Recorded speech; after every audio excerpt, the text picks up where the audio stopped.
Yes, you heard it right. I'm back. So, I'm excited about this comeback vlog because I've been thinking about this for a lot of times na. And last week, yung katrabaho ko, tinanong ako kung nag-vlog pa ba ako. Sabi ko, matagal na ako hindi nag-vlog. So, sabi niya sa akin, mag-vlog na daw ako ulit. Kaya ako nandito. And though hesitant pa rin ako mag-vlog noong mga time na yon, pero excited ako sa thought na mag-vlog ako ulit. So, ang ginawa ko, nagpa-pulse survey ako sa IG stories ko. If you want me to do vlogs again, and the result of that pulse survey was 100%. So, kaya nandito ako ngayon, nagbabalik. Because I want my comeback sa pag-vlog na maging interactive siya. So, I'm going to do pulse surveys kung ano yung mga gusto nyo makita sa vlog ko, sa IG stories ko. So, if you're thinking subscribing in my channel, please do follow me in my Instagram as well para makavote din kayo kung ano yung mga gusto nyo makita sa vlog ko. And because your vote matters to me. So, yes, and yung next na pinapulse survey ko was kung ano yung unang gusto nyo makita sa vlog ko, dito sa comeback vlog ko. So, may 2 options ako na nilagay. Yung una is life updates and 20 facts about me, or a day in my life vlog. Mabuti na lang yung naging majority ng votes ay tadan! Life updates and 20 facts about me. So, without any further ado, let's watch my life updates and 20 facts about me. Life updates and 20 facts about me. So, dito sa vlog kong to, gusto ko lang magkwento and mag-insert lang din ako ng informations about me. Baka nga more than 20 facts about me pa yung ma-share ko. And for that, meron akong guide dito. Guide para hindi ako mawala sa mga sasabihin ko and sa mga information na ibibigay ko. So, let's start with my full name. My full name is Maria Melissa Estacio. I'm 37 years old. I belong to Year of the Dragon. Since ang birthday ko is February 22, 1988. And Year of the Dragon ako, specifically Earth Dragon. Kung tatanungin nyo ako if I'm extrovert or an introvert, I'm introvert. Most common characteristics ng introverts ay spending time to 1 to 2 persons. In my experience, I love doing that kasi mas nakapag-focus ako sa kasama ko kapag isa or dalawa lang sila. And nakapagbigay din ako ng opinions sa topic na pinag-uusapan namin. And nakapag-share din ako ng life experiences ko kapag isa or dalawa lang yung kasama ko.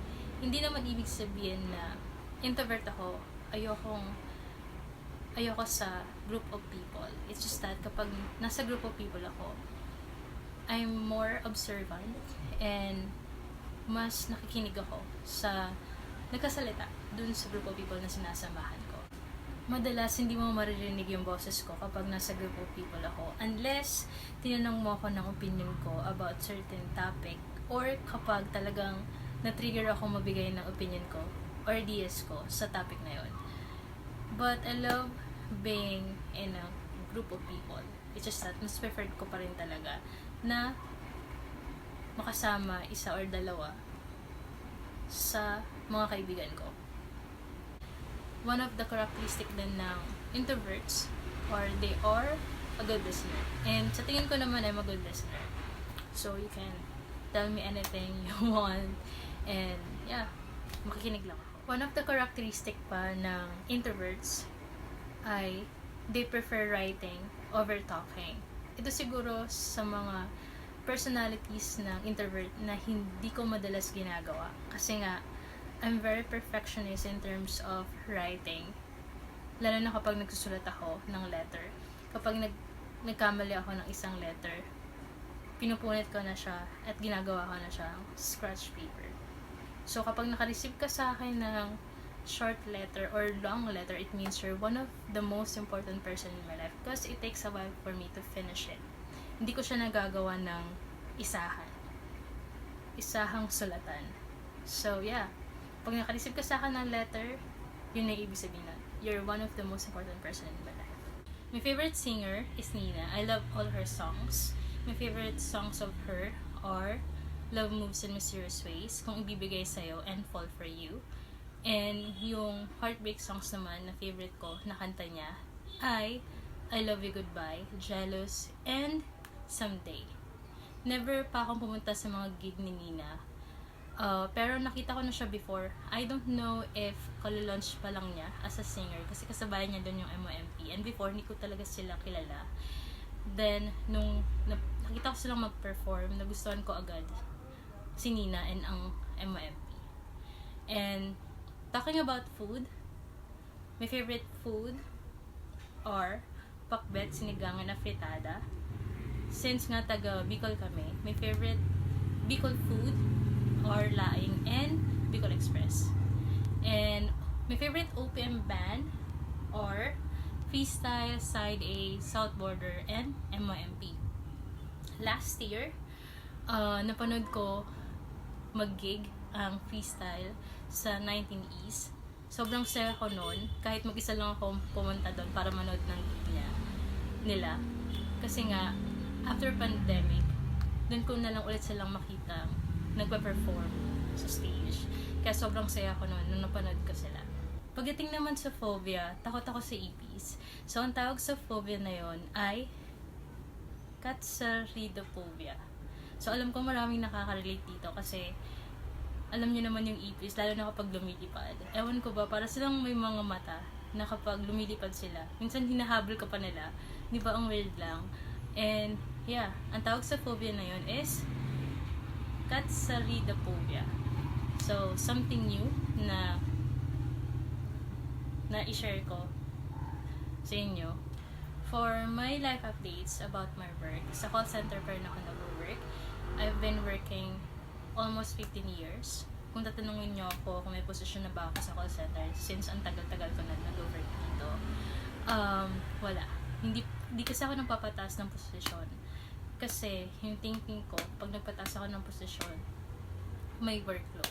Eh, di ba kapag agent ka lang, after ng shift mo, pwede ka nang umuwi. Unlike kapag may position ka, syempre, may mga deadlines, mga ganun, and hindi ko talaga feel yung mga admin tasks. So, kaya hindi ako nagpapataas ng posisyon. And then, nung nakaraan, yung TL ko, nag-discuss siya about career development. So, sabi ko, open naman ako magpataas ng posisyon. As long as qualified ako and maganda yung stats ko.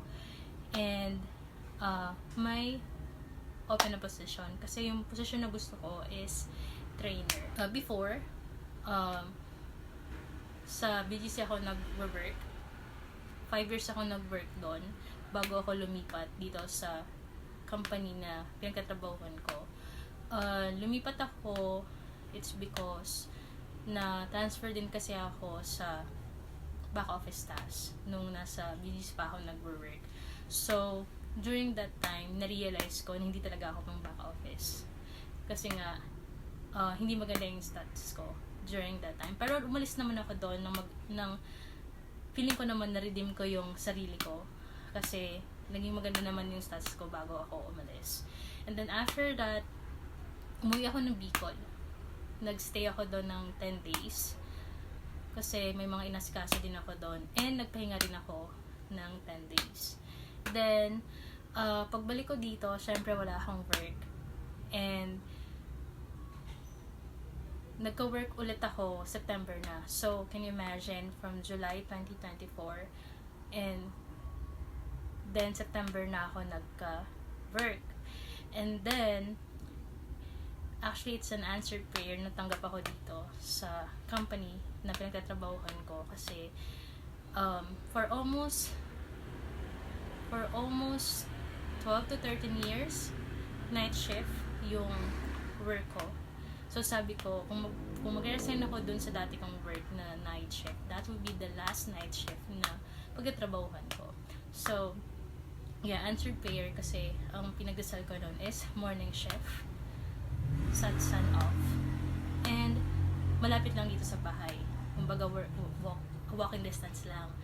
Pero kasi ang nangyari doon, nung September ako nag-start. So ang napunta sa aking account is pang umaga. Pero split off siya. And then since malapit lang din dito sa bahay namin, walking distance siya. So, okay na yon.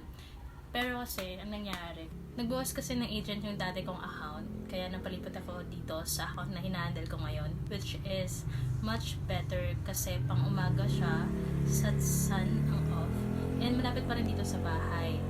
And masasabi kong masaya ako dito sa account ko kasi maganda yung management and hindi siya stressful, unlike sa mga dati kong account na hinahandle. Pagdating naman sa relationship, romantic relationship, wala pa rin akong boyfriend, NBSB pa rin ako. So malay nyo, diba?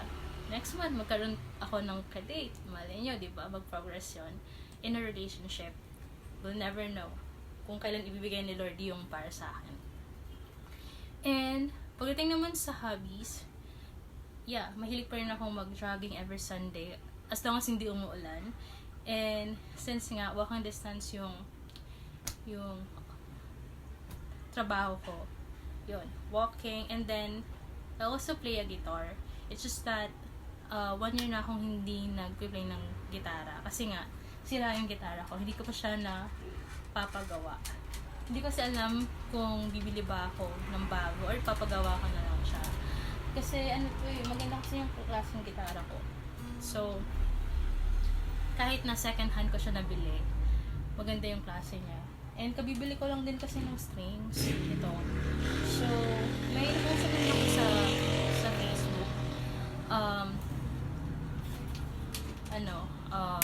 Affordable naman yung niya, yung price ng pagpapagawa. Kaya lang kasi, yun, baka next year ko na siya ipagawa. And then, yun. Isa sa mga gusto kong gawin din by next year is mag-free diving.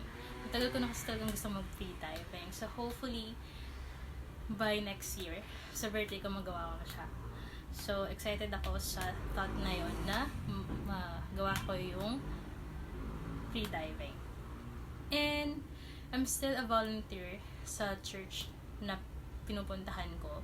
I'm a volunteer teacher. So, nagtuturo ako ng Bible stories sa mga kids. Age nila ay 4 to 6. Once a month ko siya ginagawa. And then, hindi ako mahilig sa artista, guys.